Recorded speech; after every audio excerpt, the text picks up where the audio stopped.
네, 2차 대전 당시 일본에 끌려가 강제노동에 시달리다 숨진 조선인들이 많은데요. 광복 70년 만에 희생자 유골 115위가 고국의 품으로 돌아옵니다. 민간단체 주도로 18년 동안 변방 숲에서 무참하게 버려졌던 이 조선인의 유골을 꾸준히 발굴해온 결실을 드디어 보게 된 건데요. 강제노동 희생자 추모 및 유골 귀향 추진위원회 공동대표 한양대학교 문화인류학과 정병호 교수 연결해서 자세한 이야기 들어보겠습니다. 교수님 안녕하세요. 네, 안녕하세요. 네, 지금 일본에 계신 거죠? 네, 있습니다. 네. 홋카이도에서부터 네. 일본의 여러 도시에서 추도회를 하고 가고 있는 길입니다. 네. 지금은 교토입니다. 아, 그렇군요. 자, 이 일본에 무참하게 버려진 유골을 고국 땅으로 모시는 일을 18년 동안 해오고 계세요. 어떤 계기로 이 일을 시작하시게 됐나요? 네, 일본 홋카이도 제일 북단에 있는 섬입니다만 섬의 한 댐 공사 현장 근처의 수풀에서 네.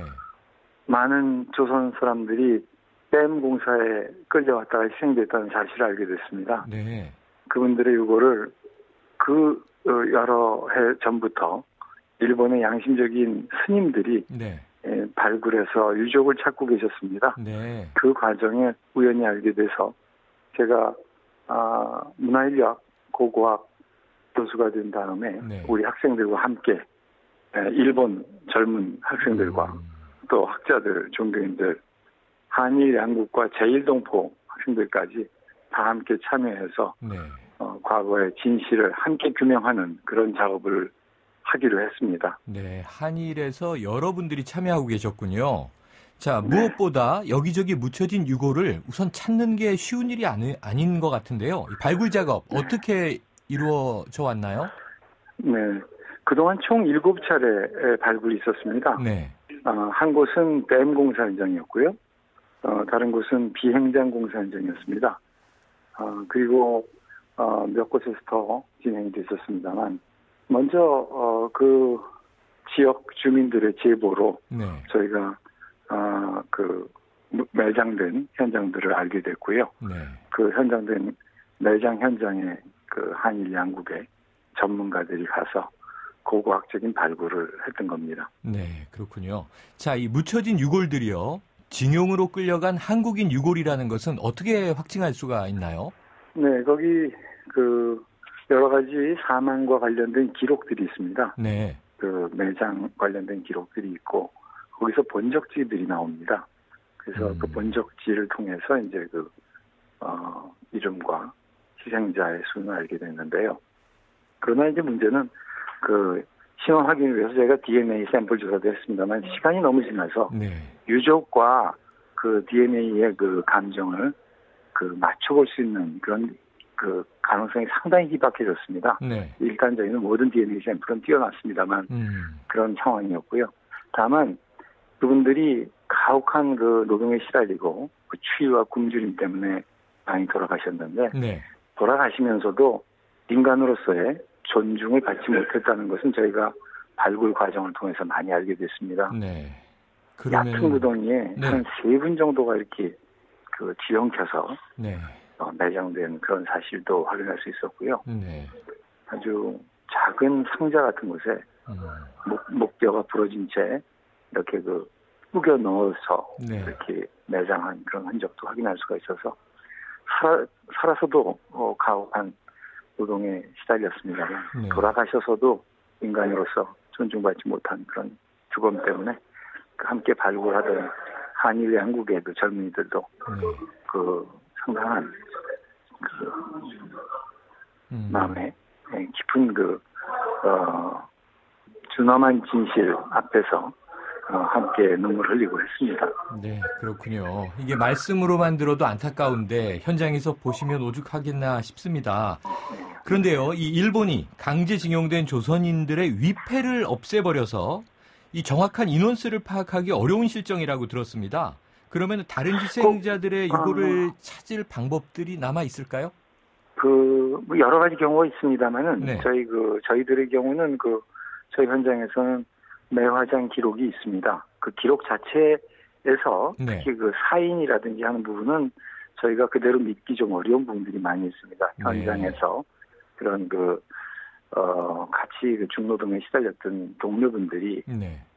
아직 살아계실 때 많이 돌아가셨습니다만 네. 살아계실 때 들은 증언으로는 감금된 상태에서 도망 혹은 탈주를 도모했던 분들은 상당한 고문에 가까운 린치를 당했다고 합니다. 네.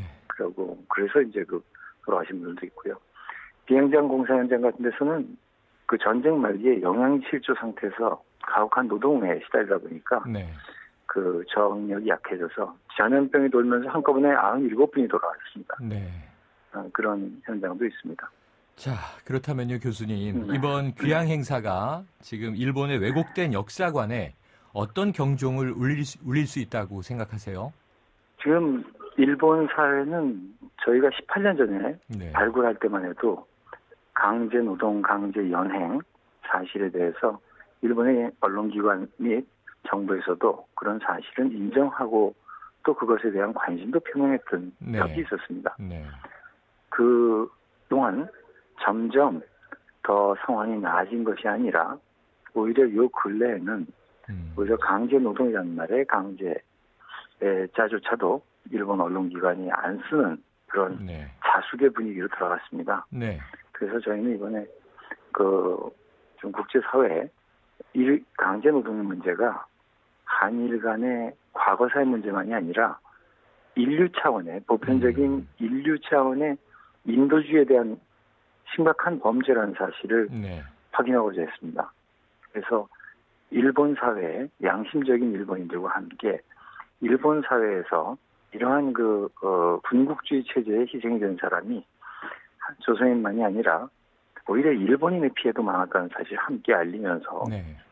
일본 사회에 다시는 그런 음험한 또 폭압적인 정권이 자라나지 않도록 경계하는 마음을 오히려 갖게 하고자 노력하고 있습니다. 네, 교수님. 지금 말씀을 주셨지만 일본이 하시마 탄광 조선인 강제징용 시설을 세계문화유산으로 네. 등재하는 과정에서 이 강제징용을 인정했다가 말을 바꾸는 비상식적인 태도를 보였잖아요. 네. 근데 이게 이제 문제라고 지금 지적해 주셨는데 악화되는 과정이라는 말씀도 주셨습니다. 그런데 네. 우리나라 문화재청은 지금 이 강제 동원 피해를 당한 기록 자료들을 유네스코 이 세계 기록유산 등재 추진하고 있지 않습니까? 이게 좀 일본의 과거사를 역사적으로 청산하는데 도움이 되겠습니까? 그렇습니다. 그건 실제로 일본의 많은 향토사학자들도 양심적인 분들이 전후에 네. 노력을 많이 하셨습니다. 그래서 사료들을 많이 모아놓고 있었습니다. 실제로 네. 기획이라든지 일본 정부가 소장하고 있는 자료 중에는 아직 공개되지 않은 내용들이 많아서 네. 전체 실체를 파악할 수가 없습니다만은 네. 지금까지 알려진 것만으로도 홋카이도 지역에서만 2,400여 명의 희생자가 있습니다. 네. 저희가 이번에 모시고는 115분은 그 중에 네. 아주 일부이죠. 앞으로도 남은 미완의 과제가 많다고 생각합니다. 네. 앞으로도 남은 지금, 과제. 네.